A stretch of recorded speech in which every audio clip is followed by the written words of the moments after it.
Quand tu trouves cette personne hyper belle physiquement, c'est pas de l'amour, c'est de l'attirance, c'est de l'attraction. Quand tu as des sentiments amoureux pour quelqu'un, attention, c'est pas de l'amour.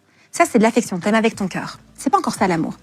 Quand tu trouves la personne formidable pour ce qu'elle fait, pour sa personnalité, etc., c'est pas de l'amour, c'est de l'admiration. L'amour, c'est quand tu as les 3 A. L'attraction, l'affection et l'admiration. On peut dire aussi les 3 C. Tu aimes avec ton corps, tu aimes avec ton cœur, tu aimes avec ton cerveau. C'est dur d'avoir les 3. Hein. Ouais, le jour où tu as les 3, ça c'est déjà pas mal. Mais attends, ce qui est dur, c'est qu'il faut que la personne ait les 3 A pour toi aussi. Ouais. C'est vrai. Parce que parfois, tu as les 2 A sur 3, parfois, tu as 1 A sur 3. Et alors vraiment, mais écoutez mon conseil.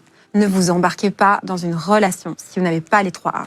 Si vous n'avez pas les 3 C, vous n'êtes pas avec votre corps, votre cœur et votre cerveau.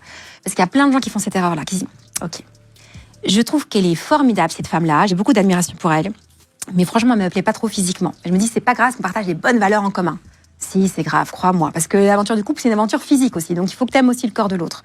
Ou de dire, ben oui, ce mec, je sais pas, il me plaît, j'ai des sentiments, mais par contre, j'ai pas d'admiration. Ne t'embarque pas si t'as pas d'admiration. Ça va poser problème.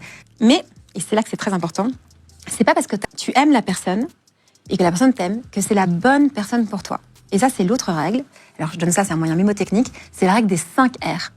La bonne personne pour toi, c'est une personne qui te rassure, qui te respecte, qui te fait rire, qui te fait rêver et qui te fait rayonner. Tu comprends, rayonner, ça veut dire vraiment qui permet de développer tes qualités au lieu de t'éteindre. C'est le contraire de quelqu'un qui te fane.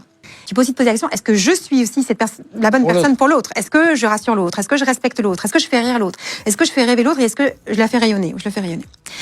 Parfois, tu aimes quelqu'un et tu as les 5 R.